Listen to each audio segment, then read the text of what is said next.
지금 일본 국민들은요 불만이 쌓여서 자민당은 이제 붕괴되는 겁니다. 경제가 제대로 성장할 수가 없어요. 굉장히 혼란스러우니까. 지금 일본은 앞문에는 호랑이, 뒷문에는 뭐 늑대라 그러나 앞으로도 뒤로도 못 가는 상당히 어려운 상황에 빠졌다. 우리 옛날에 IMF를 와르르 무너졌듯이 일본도 그렇게 한번 와르르 무너지는 때가 빨리 왔으면 좋겠다는 사람이 많아요. 전문가들 중에는. 왜냐? 안녕하십니까. 떠먹이준 TV 시청자 여러분, 이명찬입니다. 최근에 일본의 상황이 굉장히 아주 급박하게 돌아가고 있습니다. 오늘은 그 얘기로 여러분들을 찾아뵙겠습니다. 일본 정치가 혼란스러운 상황인데요. 일본이 이렇게 극단적 정치 흐름으로 가는 이유가 무엇이라고 보시나요? 지금 일본이 큰 변화의 그 변곡점에 와 있다고 하는 생각이 들어요. 가장 큰 것은 뭐냐면 그동안 자민당이라는 일당이 오랫동안 지배해왔잖아요. 여기에 이제 한계가 온 거예요. 그거는 뭐냐면은 자민당이 오랫동안 있다 보니까 스스로의 타성이랄까 또 하나는 이제 이 정권이 바뀌지 않고 오래 지속되다 보면요, 그 소위 말해서 카르텔이 형성이 돼요. 이권 문제로. 그런 것들이 정치 자금 문제하고 사실 밀접하게 연관이 있다 보면 되거든요. 그러니까 지금 현재 일본의 자민당이 선거 때마다 계속 지는 이유가 정치 자금 문제, 이게 문제가 심각하단 말이에요. 왜? 일반 국민들은 삶이 팍팍해 죽겠는데 정치가들은 아무것도 안 하고 어떻게 그냥 호텔에서 무슨 입장권을 팔아가지고 뭐 순식간에 2억을 남긴다. 그것도 세금도 안 내고 탈루하고 이런 정치가들 보면서 분노가 폭발하는 거죠. 그런 것들이 지금 현재 자민당에서는 아베 정치 때에 그 중진 의원들은 다 관련됐다 보면 돼요. 근데 그 사람들이 여전히 자민당을 아직도 이번에 다카이치 사나이가 그렇게 총재가 된 이유는 그 사람들의 지지도가 높았기 때문이란 말이에요. 그러니까 이런 문제들을 안고 있으면 저게 해결 안 되면은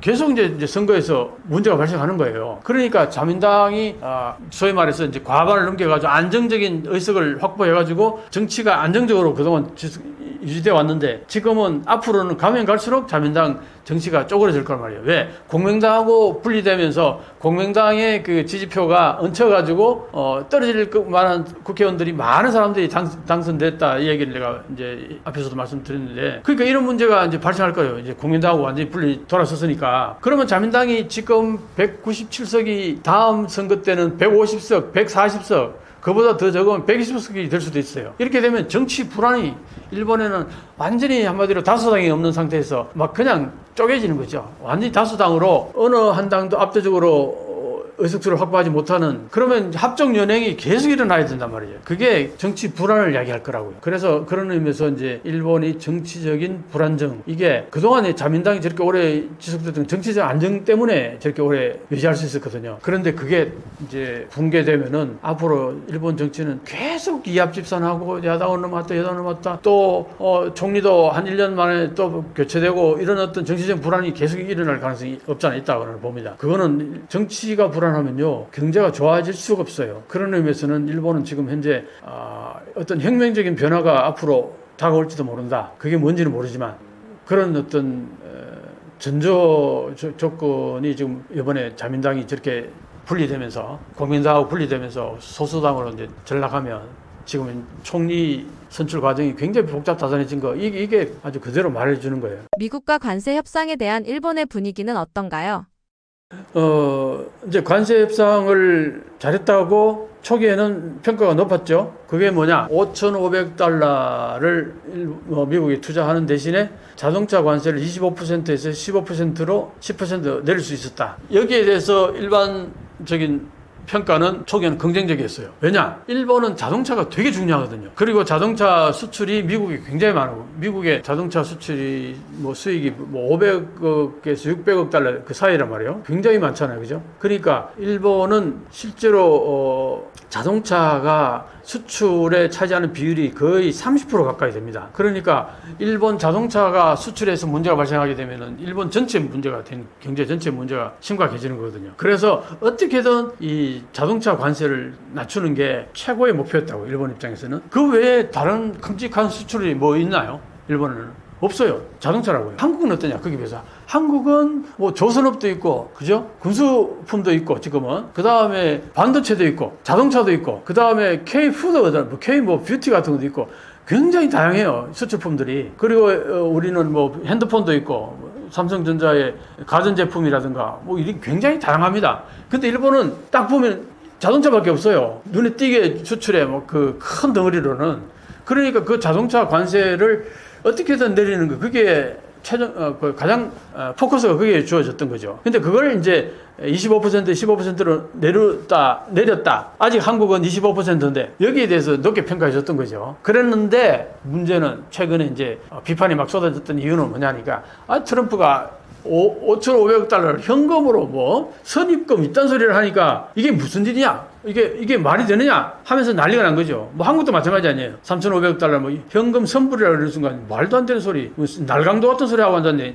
이제 그런 얘기가 나오니까 일본에서도 마찬가지였겠죠. 왜냐? 5,500억 달러를 선불 지급하는 순간요. 애나 그냥 폭락할 거예요. 근데 일본은 어쨌든 뭐 IMF까지 가지 않을 이유는 뭐냐면은 일본은 그래도 스와핑이 됐잖아요. 달러 그거하고 뭐 1조 2천억 달러 정도는 달러를 보유하고 있다. 물론 이제 국채로서 한 9천억 달러 정도 가지고 있고 현금으로서 한 3천억 달러 정도 뭐 이렇게 보유하고 있다 이런 얘기가 있는데 그래도 어쨌든 스와핑이 되니까 뭐랄까 IMF 같은 그런 뭐 구제 금융을 맞을 이유는 없죠. 일본은 그렇긴 한데 5,500억 달러를 현금으로 지불한다. 트럼프가 얘기하는 대로 그랬을 경우에 이 달러가 폭락할 거라고 그러면 큰 문제가 발생하는 거죠.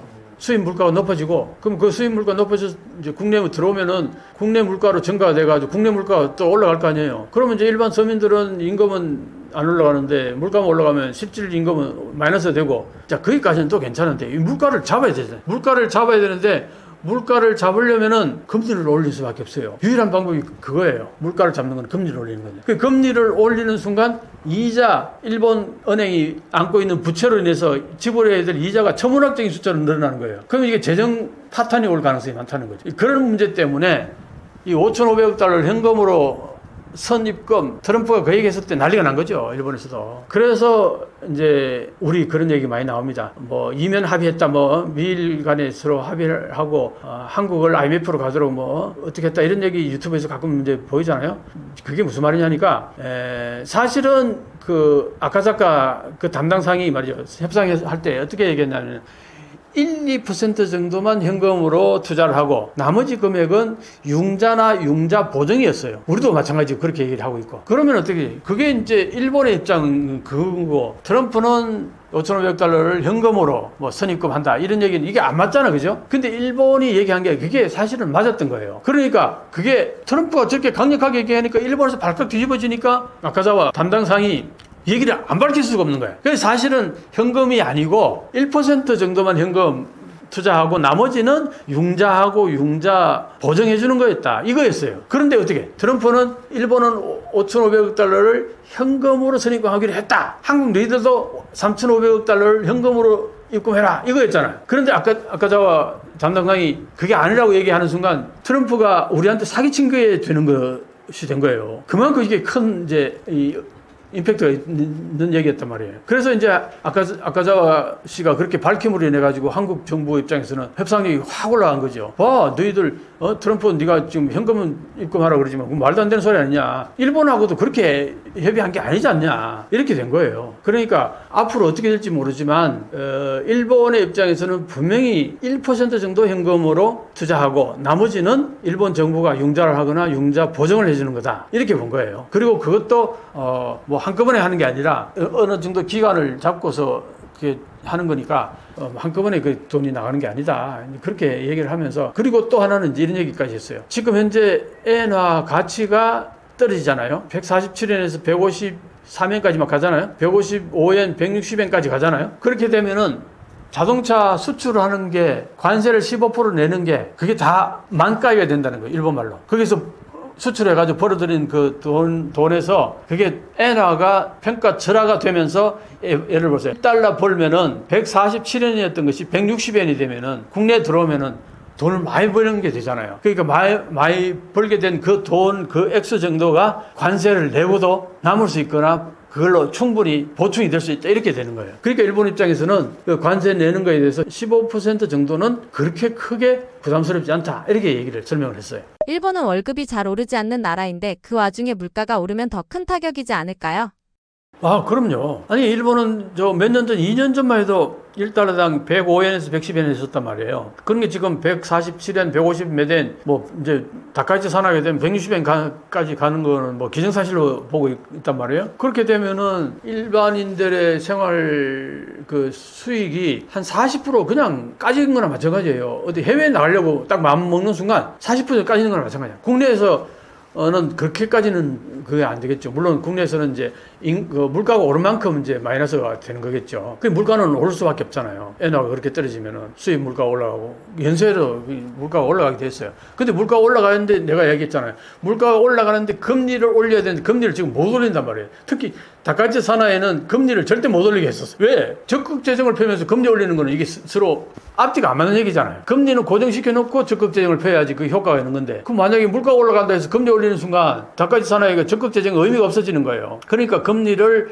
못 올린다는 가정하게 되면은 물가는 설금설금 올라가서 4%, 5% 그렇게 올라가다가 어느 한순간에 10%, 20% 빠바바박 올라갑니다. 그게 하이퍼 인플레이션을 그래요. 그렇게 되면 이제 난리가 나는 거죠. 그렇게 되면은 물가는 올라가고 주식도 나중에 폭락할지도 모르고, 그 다음에 엔화 폭락, 채권 폭락, 그렇게 되면 이제 재정이 이제 완전히 파산된다. 뭐 그런 얘기가 있어요. 그러니까 이게 물가는 굉장히 민감하게 지금 일본 정부 입장에서 보고 있어요. 왜? 금리를 올리지 못한다는 가정하에 이게 모든 걸 보기 때문에. 일본이 미국의 무리한 요구를 받아들이고 있는데요. 어떤 의도가 숨어 있는 걸까요? 아니면 어쩔 수 없는 상황인 걸까요?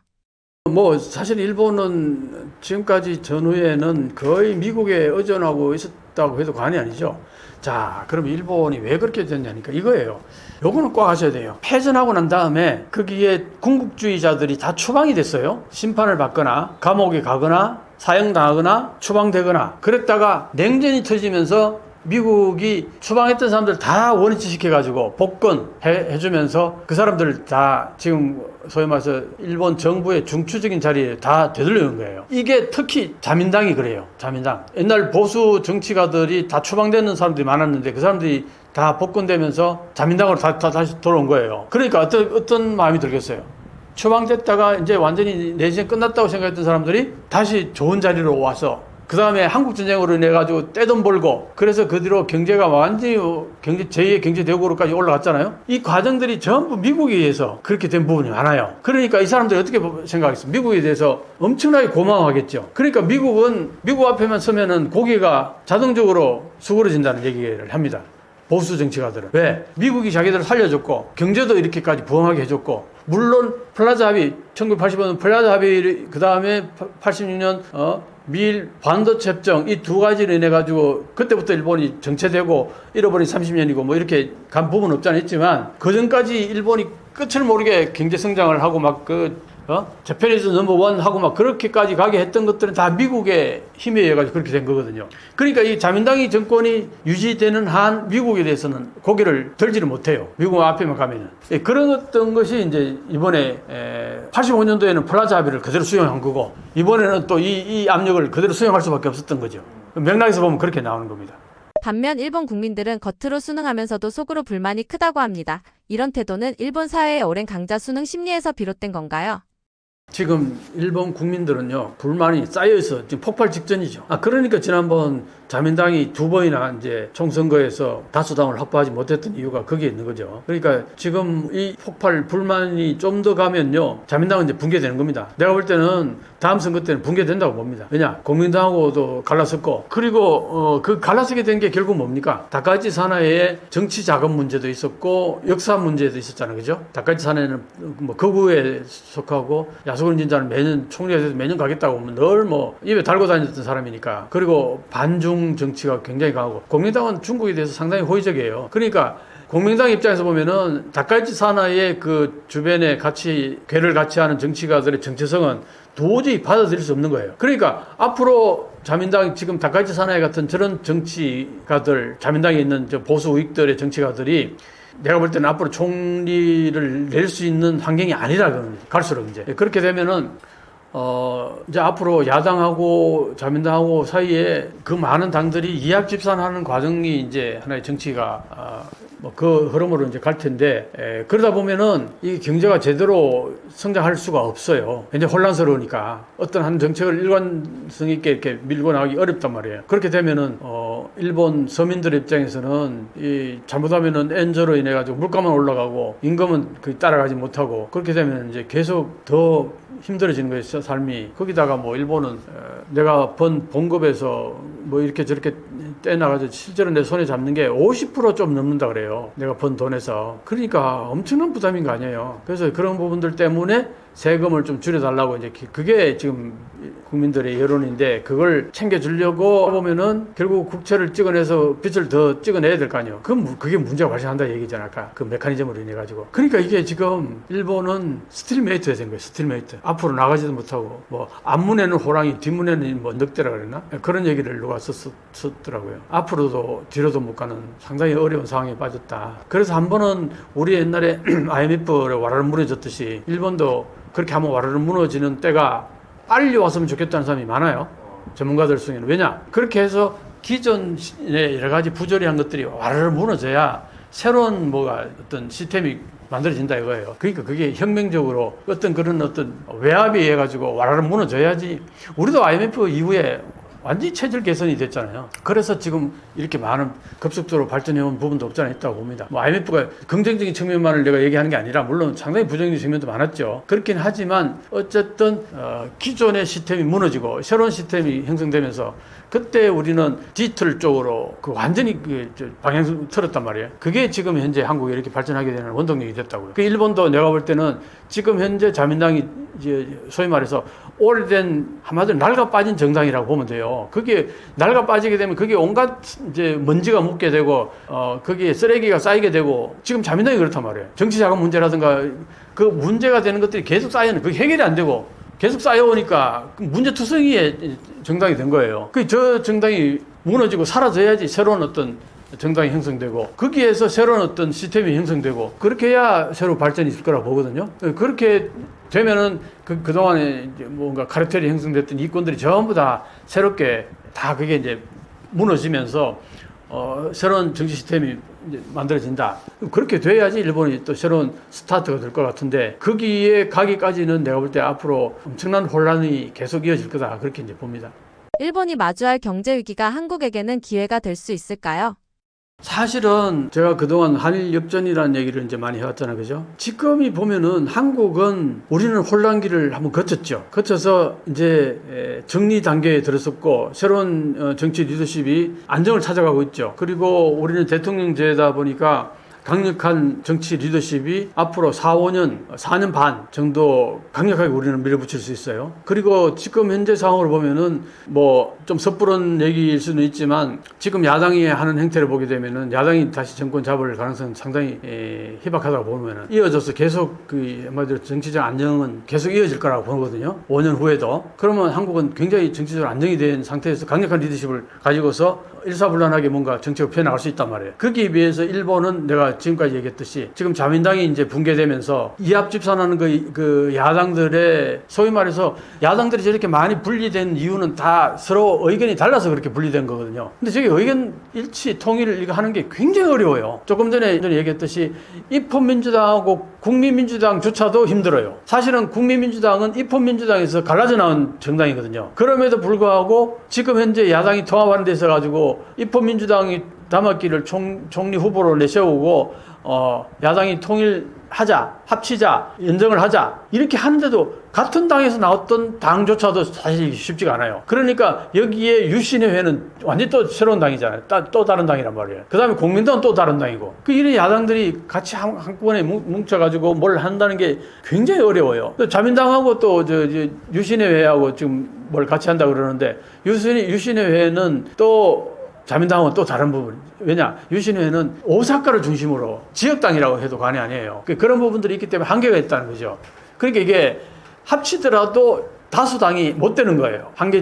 태생적으로 한계가 있어가지고. 그러니까 이게 안정적으로 정권을 운영할 수 없어요. 그러니까 한국은 안정적인 정권이 오래 갈 수 있고, 일사불란하게 우리 정책이 펴나갈 수 있고, 일본은 굉장히 불안정하다. 이게 3, 4년, 4, 5년 갈 가능성이 상당히 농후해요. 야, 근데 현재 지금 사회 한번 보세요. 전 세계가 엄청나게 혼란스럽잖아요. 트럼프로 인해 가지고 관세 문제로 인해서. 그다음에 유럽도 지금 뭐 엄청나게 뭐 안 좋아요, 경제가. 프랑스는 뭐 지금 국가 파산으로 갈지도 모른다는 얘기도 계속 나오고, 중국은 어떻습니까? 중국 붕괴한다는 얘기 엄청나게 많이 나오죠. 얘기들은 그렇게 많이 나요. 어쨌든 그런 얘기들이 나오는 데는 나름대로 그 다 이유가 조금씩 있단 말이에요. 근데 거기에 비해서 한국은 지금 경제가 어렵다 해도 수출 영역에 있어가지고 꽤 괜찮은 부분들이, 섹터들이 꽤 많이 있어요. 방위산업도 앞으로 상당히 괜찮고, 삼성도 지금 보면은 주식이 굉장히 지금 막 계속 올라가고 있잖아요. 이게 지금 삼성이 반도체가 지금 상당히 좋아진 사이클로 들어왔고, 그 다음에 우리 한류로 인해가지고 수출은 꾸준히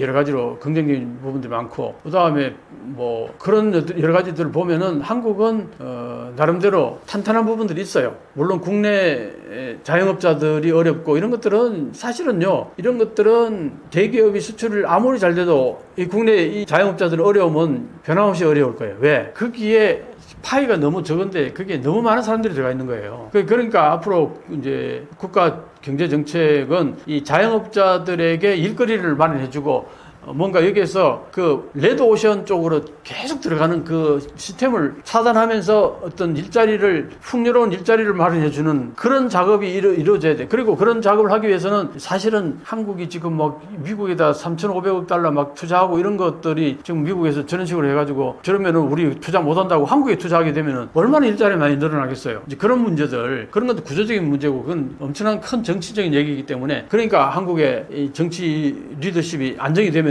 그런 어떤 일자리 문제라든가 이런 것들 탄탄하게 어떻게 해결해 나가면은 조금씩 이 자영업 문제는 해결해 나갈 수 있지 않을까. 그렇게 보면은 한국은 앞으로 그래도 꾸준히 발전해 나갈 거다, 성장해 나갈 거다. 거기에 비해서 일본은 지금까지 정체해 왔던 것에서 오히려 더 정체가 됐으면 됐지, 여기서 발전해 나갈 가능성이 별로 없다. 이제 그렇게 보면은 이게 5년 후, 10년 후에는 뭐 완벽하게 한일 역전은 명확해질 거다, 이제 이렇게 봅니다.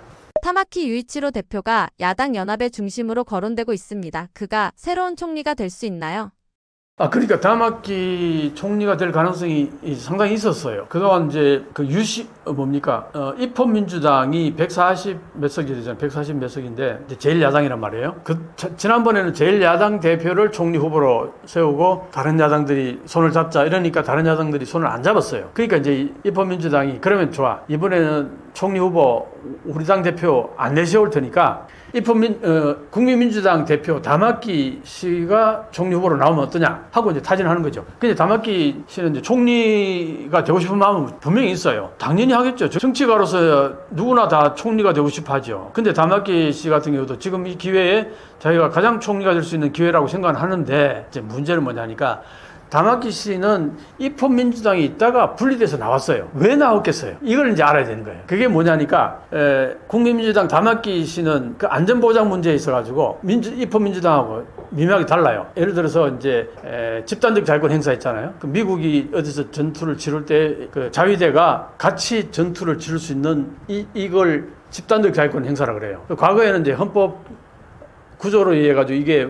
위헌이다고 그렇게 계속 헌법 해석을 해오다가 아베가 그걸 위헌이 아니다고 헌법 해석 변경을 해버린 거예요. 근데 입헌민주당은 이 아베를 그때 비판하면서 지금 현재 헌법으로 가지고 집단자격 행사가 가능하지 않다고 지금까지 주장해왔던 집단이에요. 그런데 이 다마키 씨는 그걸 못 받아들이는 거예요. 그게 생각이 달랐던 것 같아요. 그래서 이제 빠져나가면서 집단자격 행사 자기는 인정하겠다 이거예요. 그 자민당하고 이거 가깝죠. 그러니까 다마키 씨가 입헌민주당에서 자기가 분리돼서 나올 때는 이 안전보장 문제가 서로 생각이 다르다, 이거 하나 하고, 또 하나는 원자력 발전소 있잖아요. 원자력 발전소를 가동하자고 주장하는 사람이 있어요. 에너지 문제 때문에. 근데 입헌민주당은 이 평화의 가까워요. 거기 보면 진보파, 그 다음에 과거에 혁신 세력들이 많이 있단 말이에요. 이쪽에서는 지난번에 그 동일본 대지진 때문에 그 원자로가 폭파했잖아, 그죠? 그것 때문에 지금 엄청나게 그게 피해가 많잖아요. 그걸로 인해 가지고 일본 전체 그 원자로가 다 가동 중단이 됐어요. 그러니까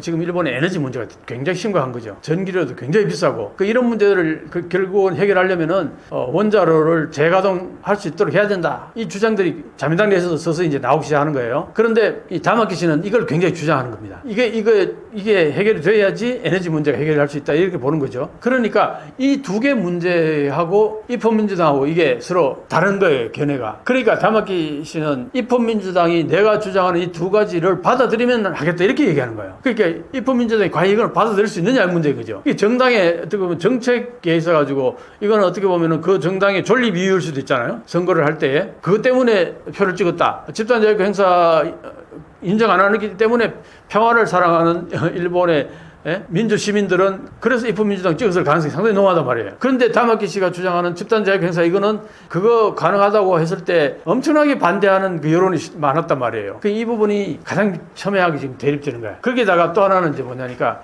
다마키 씨는 지금 감세에 대해서 상당히 얘기를 많이 해요. 감세 특히 이제 감세를 어떤 식으로 얘기하냐면은 103만 원의 벽이라는 게 있어요. 103만 원 딱 내가 1년에 수익이 103만 원 딱 넘어가잖아요. 그러면 그때부터 세금이 붙어요. 그래서 예를 들어서 내가 아르바이트를 하는데 103만 원 벌었는데 좀 더 아르바이트 시간을 더 해가 130만 원, 140만 원 정도 벌었다. 그럼 거기서 세금이 왕창 떼져 나가가지고 사실은 103만 원보다 더 적을 수도 있다 이런 얘기까지 나오는 거예요. 그러니까 103만 원 딱 버는 순간 그때부터 노동을 안 하는 거예요. 더 노동해가지고 벌어봐야 그게 내 손에 안 들어오는 거죠. 이 문제가 이게 세금 문제가 이게 심각하다는 거예요. 그래서 다마키 씨가 103만 원에서 선을 그을 게 아니라 173만 원인가 여기까지 그 선을 끌어올리려고 그래요. 그래야지 많은 사람들이 노동을 더 많이 할 거 아니냐 이거예요. 그건 왜 그러냐면 근거가 있어요. 소득 공제할 때에 거기에 103만 원에 지금 소득 공제되는 그 금액하고 그때 산정됐을 때 그 금액이 지금은 지금 현재 일본의 그 어떤 국력이라든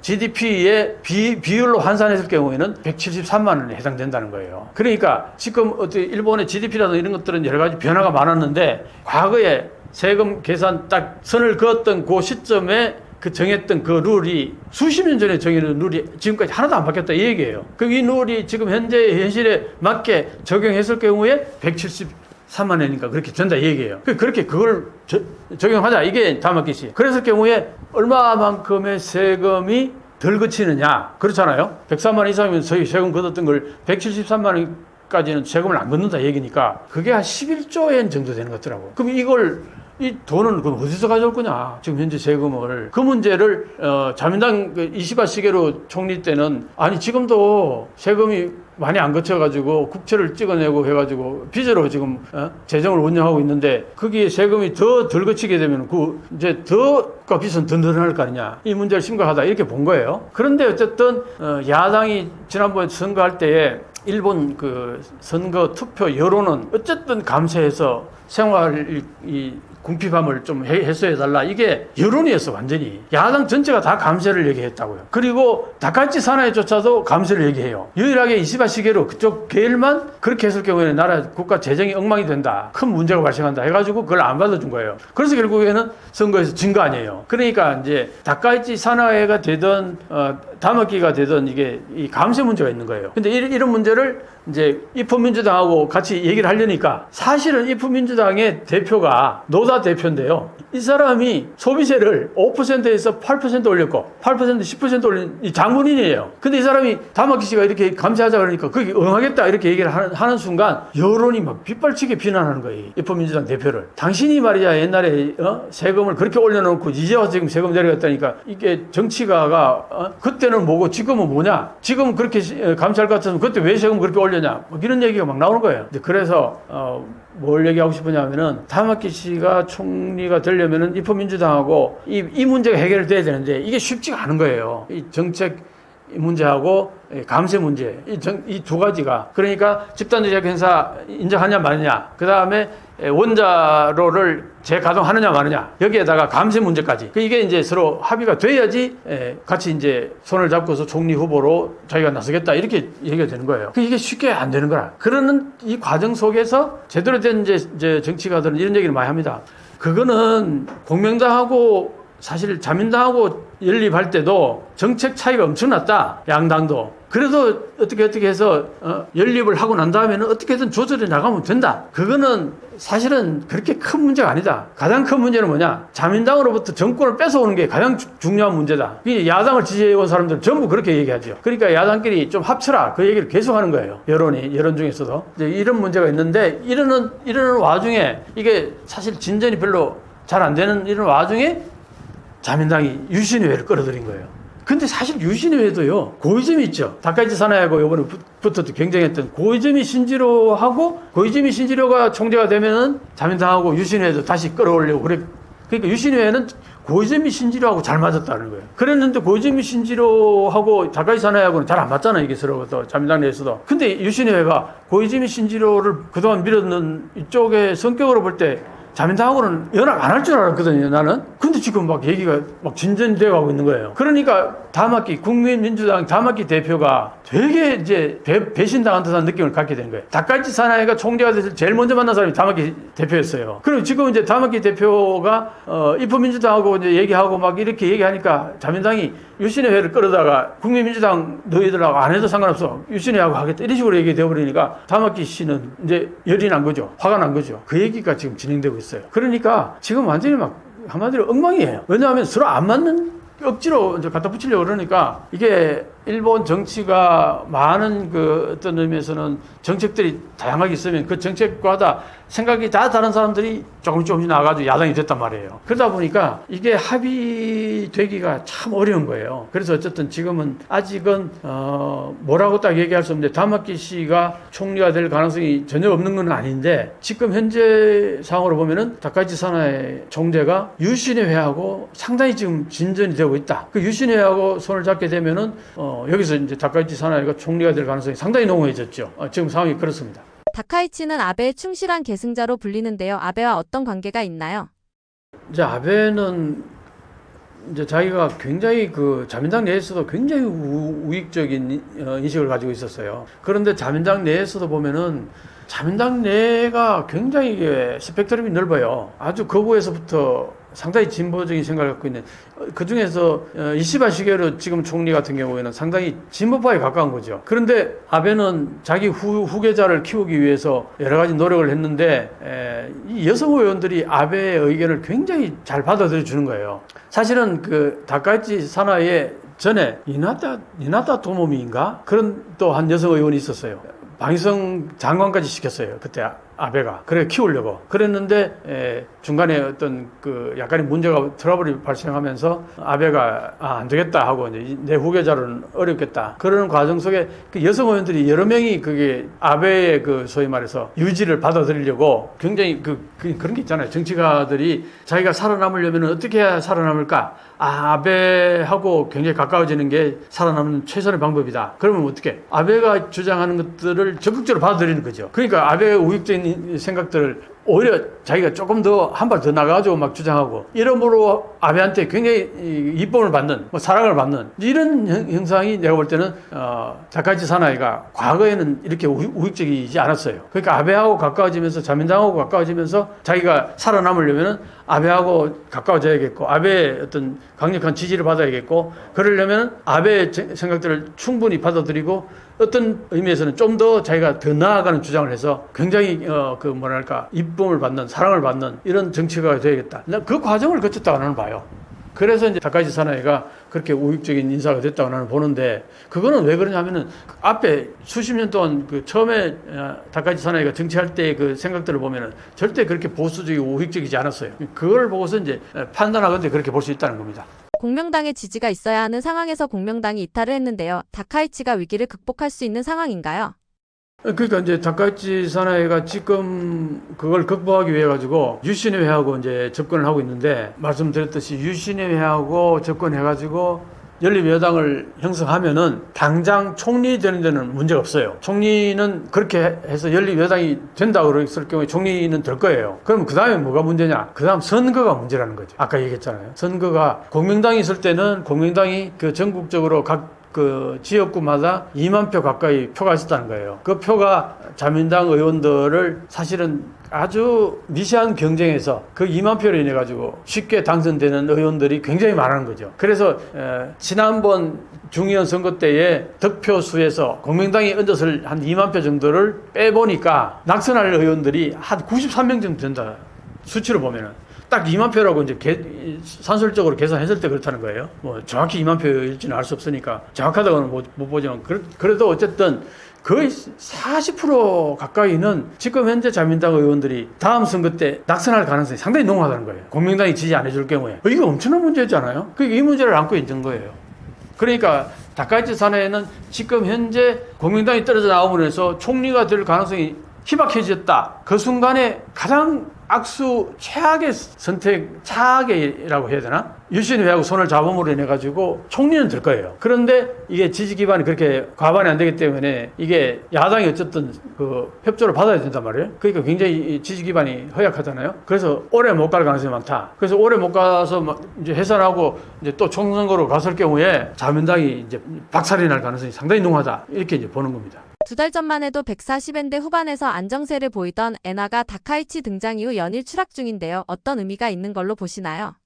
그러니까 이제 이게 되게 중요한 얘기예요. 이시바 시게루가 지금 총리했잖아요. 그죠? 이시바 시게루는 자민당 내에서도 감세 정책에 대해서 반대를 해요. 감세 반대하고 적극 재정에 대해서 반대를 합니다. 왜 그러냐? 빚이 너무 많기 때문에. 여기에서 적극 재정을 펴고 그다음에 세금을 면제해주고 그다음에 지원금을 많이 주고 그러면 그거 다 또 빚내야 되잖아요. 그럼 지금 현재도 빚이 엄청나게 많은데 그게 또 더 빚을 올리게 되면 이게 재정이 상당히 허약해지고 잘못하면 이 국가 파산이 될 가능성이 있다. 이 얘기예요. 그래서 지난번에 이제 참여 선거 때에도 감세 반대, 적극 재정 야당들이 다 주장하는 것들에 대해서 이제 반대를 한 거죠. 그랬는데 다카이치 사나이는 뭘 주장했냐면은 아베노믹스를 그대로 이어가겠다는 거죠. 아베노믹스의 핵심이 뭐냐? 2차원 금융 완화 정책 있잖아요. 그 2차원 금융 완화 정책이라는 거는 금리를 되게 낮게 측정해가지고 그리고 국채를 마구 찍어서 돈을 많이 푸는 걸 적극 재정도 이제 그거죠. 적극 재정이 국채를 많이 찍어내가지고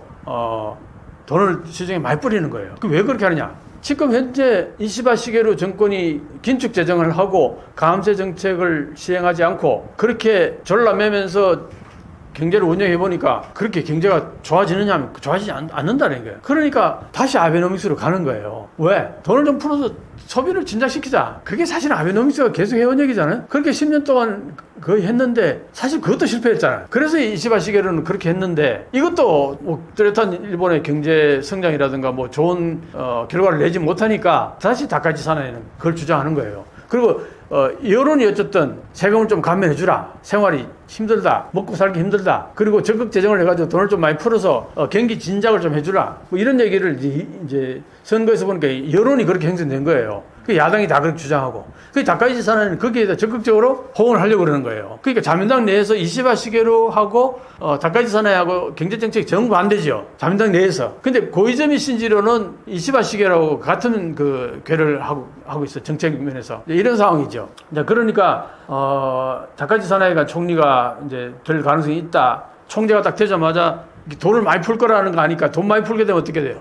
엔화가 떨어지겠죠. 가치가? 엔저로 가겠죠. 그래서 147엔 정도 있다가 152엔, 153엔까지 막 급속도로 올라갔어요. 며칠 사이에. 그러다가 다카이치 사나이 총재가 총리가 되지 못할 수도 있다는 얘기가 도는 순간 일단 이 움직임이 안 그랬으면 계속 그 엔저로 계속 갔을 텐데 지금 지켜보는 이제 상황인 거죠. 그러니까 다카이치 사나이가 총리가 되면은 엔저로 가고 그 다음에 주식은 폭등할 거고 엔저로 가면 주식은 올라가고 이제 그 다음에 국채는 더 찍어낼 테니까 국채는 가격이 떨어지니까 금리가 올라갑니다. 이런 문제가 발생해요. 그러니까 이제 경제학자들이 걱정하는 게 뭐냐면은 감세 정책도 할 거고요. 다카이치 사나이가. 그러면 이제 어떤 문제가 발생하냐. 그러면은 일본이 적극 재정을 위해서 국채를 많이 찍어내야 될 거 아니에요. 국채를 많이 풀면 어떻습니까? 그걸 누가 사줘야 될 거 아니에요. 그걸 누가 사느냐. 그게 금리가 뭐 예를 들어 3%, 4% 정도 높으면은 해외에서도 많이 사겠죠. 근데 지금 얼마 전까지만 해도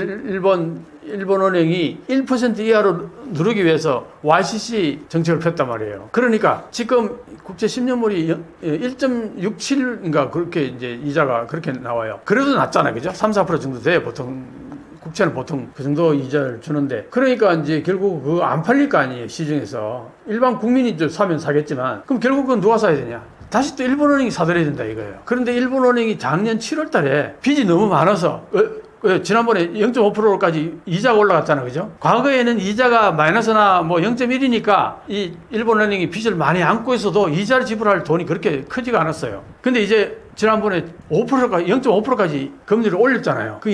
이제 금리가 0.5%까지 올라와 있으니까 여기에서 발생하는 이자 지불해야 될 돈이 엄청나게 늘어나는 거예요. 그러니까 일본은행은 이걸 어떻게든 해결해야 되니까 앞으로는 국채를 조금씩 덜 사들이겠다고 얘기한 거예요. 그래서 작년 7월 달에 일본은행이 뭐라고 얘기했냐면은, 금리를 0.25에서 0.5로 금리를 올리고, 그 다음에 지금까지 국채를 한 달에 6조 엔씩 사들이던 것을 조금씩 까내려가서 2026년 1, 4분기 때 1, 2, 3을 그 사이에는 반으로 줄이겠다. 그러니까 3조 엔 정도 사들이는 걸로 그렇게 줄여나가겠다 이거예요. 그게 이제 1, 4분기 때마다 석 달마다 한 번씩 4천억 엔씩 줄여나가겠다 이렇게 얘기했어요. 자, 그런데 다카이치 사나이가 총리가 되면은 국채를 더 찍어내겠다 했잖아요. 일본은행은 그 사들이는 걸 줄여나가겠다 했는데 더 찍어내면 어떻게 돼요? 그걸 누가 사줘야 될 거 아니에요. 그게 가장 큰 문제인 거예요. 그런데 그걸 금리를 많이 올리면서까지 해외에서 사도록 금리를 3, 4%까지 올려주면은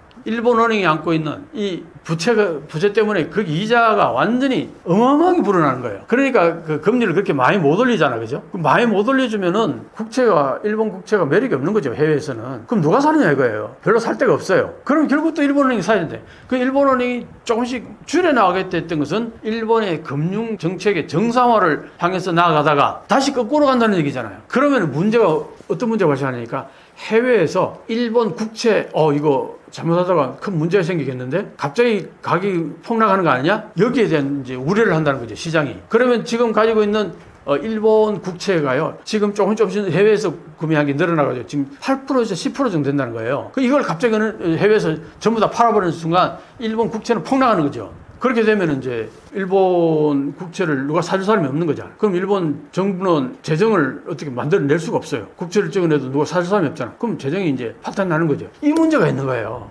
그래서 이제 다카이치 사나이는 물론 돈을 많이 풀 때는 많이 풀어가지고 경제를 활성화시켜서 GDP를 성장시키겠다. 이게 목적이잖아, 그죠? 그러면은 거기에서 또 세금이 더 많이 거치니까, 경제가 성장하면 세금이 더 많이 거치니까 그걸로 와서 충분히 그게 커버가 된다 이렇게 인식을 하는 건데, 그게 지금까지 아베노믹스의 주장이었어요. 근데 지금까지 아베노믹스는 그렇게 주장했던 것이 실현되지를 않았던 거죠. 그러니까 이 문제가 상당히 아주 델리케이트하면서 아주 심각한 문제에 대두하는 거죠. 최근 일본 키보드 입력 방식이 변화하고 있다는데 어떤 내용인가요? 참, 한국어는 기억, 니은, 디귿, 아야, 어여 이거 조합해서 그냥 이렇게 치면 되잖아요, 그죠? 근데 일본에는 가타카나가 있고 히라가나가 있고 그 다음에 또 그 영어로 치는 게 있어요. 그러니까 이게 서로 복합적으로 막 그렇게 되어 있었는데 요즘은 영어로 치는 경우가 많다는 거죠. 예를 들어서 아리가또, 고맙다는 얘기, 아리가또. 아는 A로 치는 거예요, 영어. 리는 아리, 리는 R-I, 아리. 가, G-A, 오. 영어로 치면 그렇게 되는 거예요. 그렇게 쳐가지고 딱 치면은 이제 아리가또 이렇게 나오는 거죠. 그 영어로 친다는 거죠. 중국어도 맞아요. 중국어도 한어 배움이라 그래가지고 사실 중국어를 영어로 다 치잖아요. 알파벳으로 친단 말이에요. 그 변환시키는 거잖아요. 지금 일본은 가타카나로 해가지고 이제 아리가또 그 아가 있잖아요. 그 아 바로 치고 아리가또 같은 거는 아리 찾아서 치면 돼요, 그냥. 그렇게 해서 넣는 문장을 치는 경우가 요즘은 영어로 치는 경우가 더 많아지고 있다. 그렇게 변하고 있다. 이 얘기가 있더라고요. 일본은 한자 사용으로 디지털 문맹이 증가한다는 것이 사실인가요? 그러니까 이제 우리 핸드폰을 많이 쓰잖아요, 그죠? 대부분 이제 커뮤니케이션은 핸드폰, 우리 뭐 카톡으로 주로 많이 활용을 한다고 볼 수 있는데, 근데 일본에서는 라인을 쓸 거 아니에요. 그럼 라인을 쓰면은 라인에서 아까 방금 말했듯이 아리가또 같은 걸 이제 가타카나로 치고 히라가나로 칠 수도 있어요. 근데 그걸 영어로 지금 많이 친다는 얘기잖아요, 그죠? 그렇게 변신됐는데, 그런데 이제 영어로 치더라도 어쨌든 딱 치면은 한자 같은 게 이제 치려고 이제 치면은 한자 같은 발음의 한자가 여러 개 나올 거잖아요. 변환해야 되잖아요. 그럼 그 한자가 정확히 어떤 경우에는 뭐 5개도 되고 어떤 게 10개도 있을 수 있어요. 그 중에서 이제 골라가지고 쳐넣어야 그게 들어가는 거란 말이에요. 그러니까 이게 보통 복잡한 게 아니죠. 그리고 그 한자를 정확히 그 읽는 법을 모르면은 없잖아, 그죠? 그러니까 이런 문제들 때문에 읽을 줄은 아는데 그 내용을 정확히 몰라 칠 줄은 모르는 사람들이 이제 많이 생길 수 있단 말이에요. 한자 문제가 제일 심각한 거예요. 나도 내가 일본어 공부할 때 제일 어려웠던 게 한자를 읽기가 되게 어려워요. 왜? 어떤 게는 열 몇 가지가 있어요. 그때마다 다르게 읽어야 된다는 게, 그걸 다 알아야 된다는 게 진짜 어려운 거죠. 그러니까 그런 문제들 때문에 특히 어르신들 같은 경우에는 핸드폰 가지고 그 변환시켜 가면서 이 커뮤니케이션 하는 게 너무 불편한 거예요. 그러니까 안 쓰는 거지, 사용 안 하는 거지. 그게 결국은 문맹에 가까운 거예요. 그래서 사실상 문맹률이 30% 가까이 된다는 얘기가 그래서 나오는 겁니다. 우리 같이 이제 우리는 핸드폰 가지면 할머니든 할아버지든 누구나 남녀노소 할 것 없이 웬간하면 다 간단하잖아. 안녕하세요 정도는 손자한테 밥 먹었어? 이 정도는 금방 칠 수 있을 거 아니에요. 좀 배우면은. 그런데 일본은 그런 거 하나도 커뮤니케이션 하려고 그러면은 한자 문제가 발생해가지고 그 문제 때문에 아예 포기해버린 사람들이 많다는 거예요. 그래서 그런 커뮤니케이션을 아예 안 하는 사람들, 그게 한 20, 30% 된다. 그게 문명률이라는 거예요, 그게. 사실상. 그래서, 일본은 한문 때문에 사실은 이 디지털 세상에서는 한국하고 이게 비교가 안 되는 게 속도 면에서나 편리함에서나, 그 다음에 아까 말했듯이 한국은 웬간하면 다 누구나 다 할 수 있으니까 문명률이 거의 제로에 가까운데 일본은 문명률이 거의 30% 가까이 된다. 이 얘기를 제가 어디서 읽었어요. 일본 저자가 썼는 글 중에서. 그러니까 그런 문제들이 디지털 사회에서는 굉장히 격차가 많이 벌어지죠. 한국하고 일본하고. 디지털 시대에서 한국어의 장점은 무엇인가요? 그러니까 이제 일본어의 단점이 조금 들어가서 보면은 그게 한글의 장점하고 대비되는 거죠. 일본은 가타카나, 히라가나, 거기다가 한자, 이게 복잡하게 얽혀 있는데 한국은 그런 게 하나도 없잖아요. 그러니까 한국은 알파벳보다도 더 쉬워요. 이게 디지털 사회에서 치기가. 왜냐? 알파벳은 아도 어떨 때는 A로 읽고 R로 읽고 발음이 막 이게 또 겹칠 때는 또 다르게 읽히기도 하고 굉장히 그게 아주 복잡해요. 알파벳만, 영어 알파벳만 해도. 그런데 한글은 정확하잖아요. 가, 기역, 니은, 디귿, 니은. 그 다음에 아하고, 기역하고 아 붙으면 가. 이거는 누가 봐도 가한 거예요. 누가 읽어도.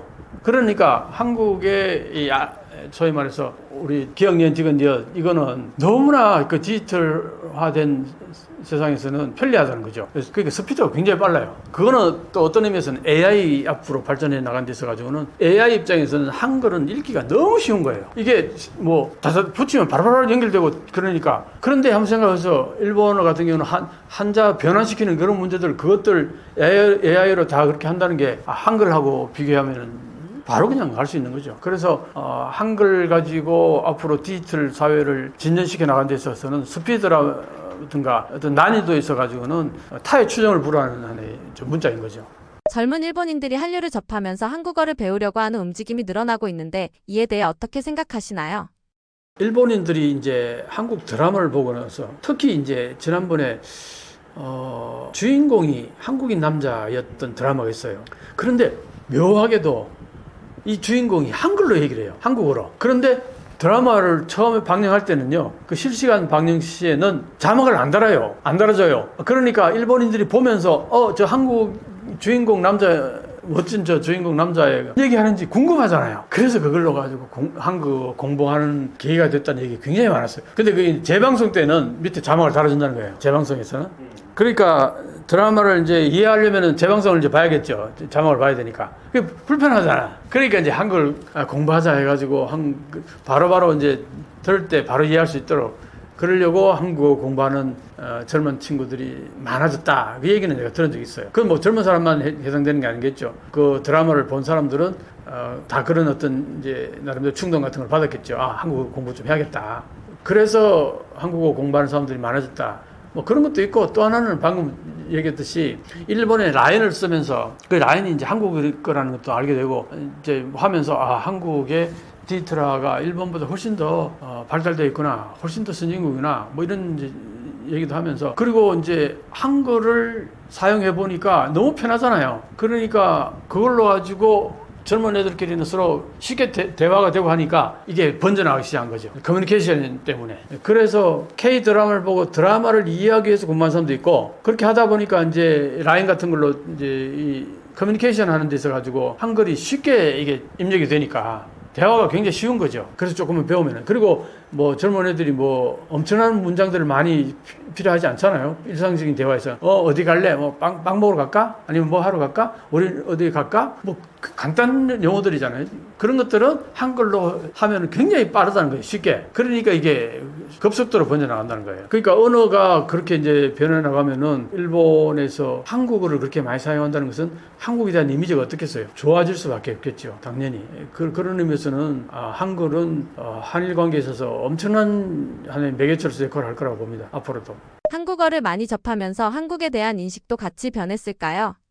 우리가 영어를 많이 이제 옛날에는 대화 중에 가끔 쓰고 했잖아, 그죠? 그 영어를 쓰면은 뭔가 좀 있어 보이고, 뭔가 인텔리 같아 보이고, 그런 적이 있었어요, 과거엔. 지금은 뭐 그런 게 별로 없을 수도 있는데, 우리 성장할 때, 우리 교육 배우고 할 때는 그런 게 있었어요. 영어를 군데군데 사용하면은 되게 있어 보이고, 뭐, 인텔리해 보이고, 이제 그런 게 있었다고요. 그거 마찬가지죠. 일본에서 영어보다도 오히려 요즘은 한국어가 더 유행한다 그러니까. 그리고 영어 배우려는 사람보다 한국어 배우려는 사람들이 더 많아지고, 뭐 이런 현상이 벌어진다는 거는 한국에 대한 이미지가 굉장히 좋아질 수밖에 없죠. 그건 뭐 명확합니다. 그 나라 언어를 그렇게 아주 친밀하게 사용한다는 것은 그 나라에 대한 인상이 상당히 긍정적으로 변할 수밖에 없죠. 그런 의미에서 일본은 드라마를 통해서든 케이팝을 통해서든 어쨌든 한글을 가까이 접하게 되고 또 그걸 공부하려고 하면서 한국에 대한 이미지는 굉장히 좋아질 거라고 봅니다.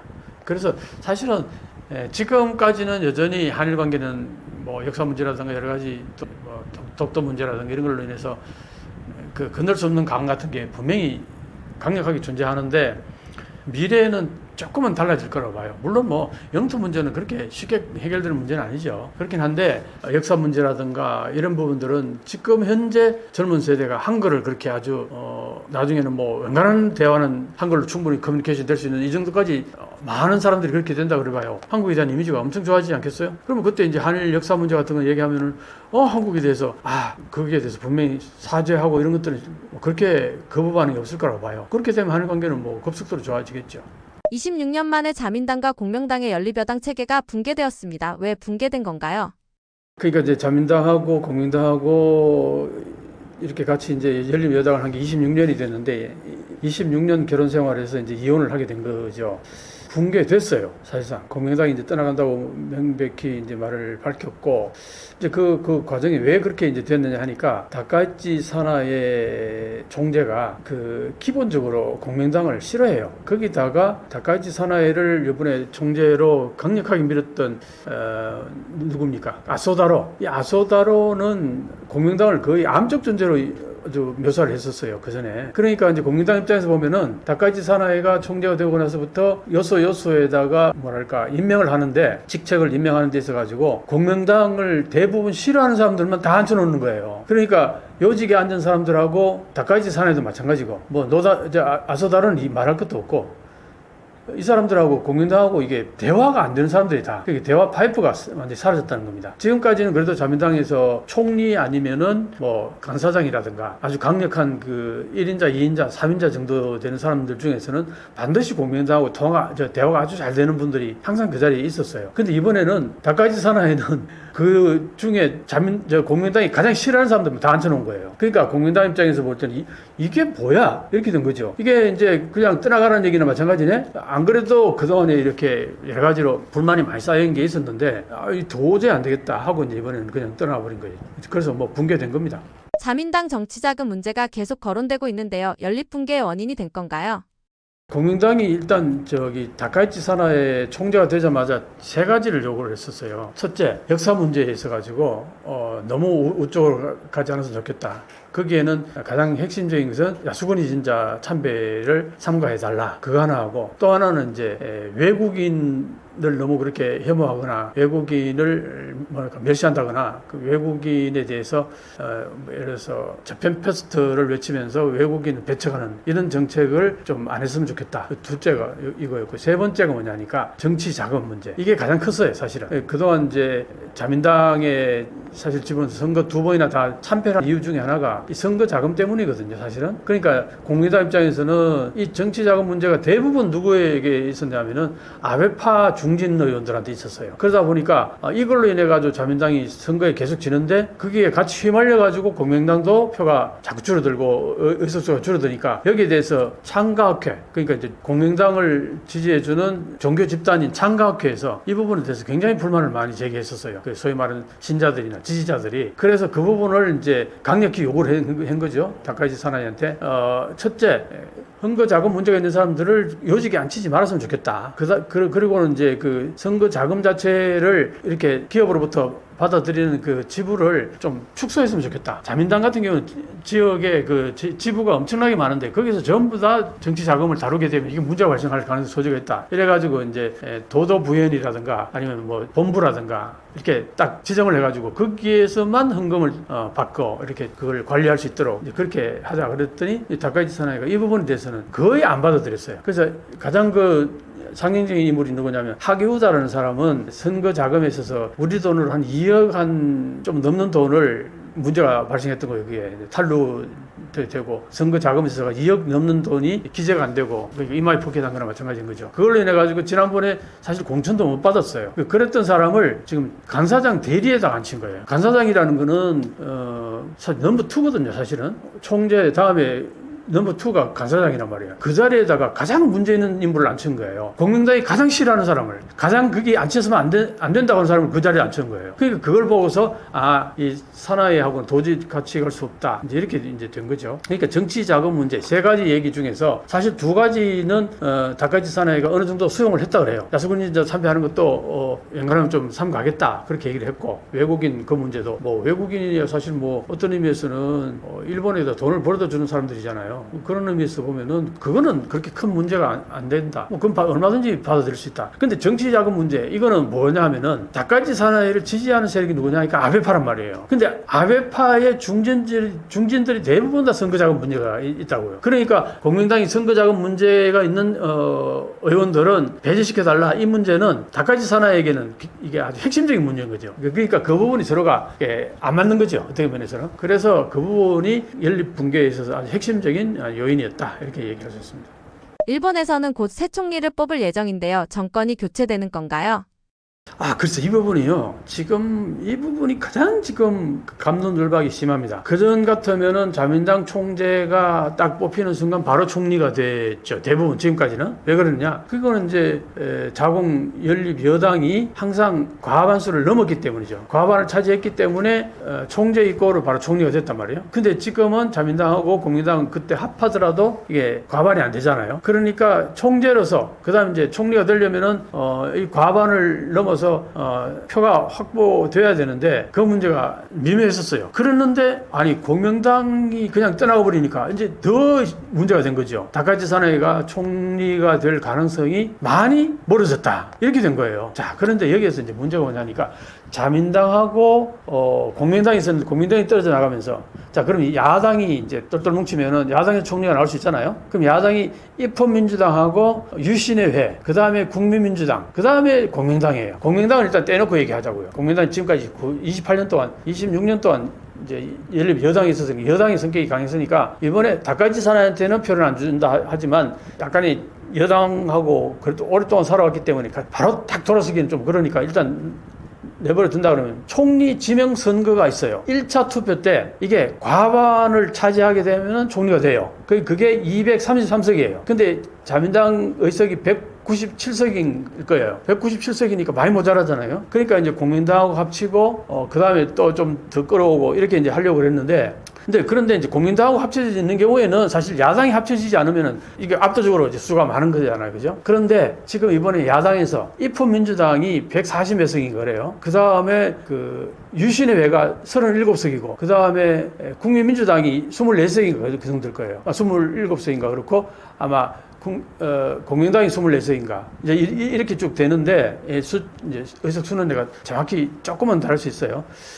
그런데 이제 예를 들어서 입헌민주당하고 유신의회하고 국민민주당하고 세 당이 합쳐지면은 210석이에요. 그러면 이제 1차 투표 때 과반이 되면은 총리가 결정이 되지만 안 될 경우에는 2차 투표를 가잖아요. 2차 투표를 가면은 그냥 지지표가 많은 사람이 총리가 돼요. 그게 과반하고 관계없는 거죠. 그러니까 이렇게 되는 거죠. 1차 투표 때 지금 과반이 될 가능성이 별로 없어요. 왜냐? 야당이 다 합쳐도 보세요. 야당도 방금 210석이라고 그랬잖아요. 그죠? 그렇게 되면 233석이 모자란단 말이에요. 여기에 공명당까지 갖다 붙으면은 물론 233석 금방 넘어버리죠. 자, 그런데 자민당도 역시 197석이니까 여기에 공명당이 떨어져 나왔으니까 야당이 어떤 한 당을 끌어오지 않는 한은 이게 197석밖에 안 되잖아요. 자, 그러니까 야당이 만약에 세 당이 합의만 보면은 주로 지금 누구를 이제 대표를 내세우려고 그러냐니까 국민민주당의 담합기를 총리 후보로 내세우려고 그래요. 담합기 총리 후보로 내세우고 입헌민주당하고 유신의회하고 그다음에 국민민주당 이 세 당이 합쳐지면 210석이란 말이에요. 자, 그러면 2차 투표 때 담합기는 210석이 되고 다까지 산하에는 197석이 되잖아요. 그러면 이제 담합기가 총리가 되는 거예요. 공명당은 관계없어요. 공명당은 어떤 식으로 얘기하냐면 공명당은 기권하거나 아니면 자기 당 대표 이름을 쓰겠다 이렇게 얘기를 한 거예요. 그러니까 공명당은 그냥 거의 기권한 거나 마찬가지란 말이죠.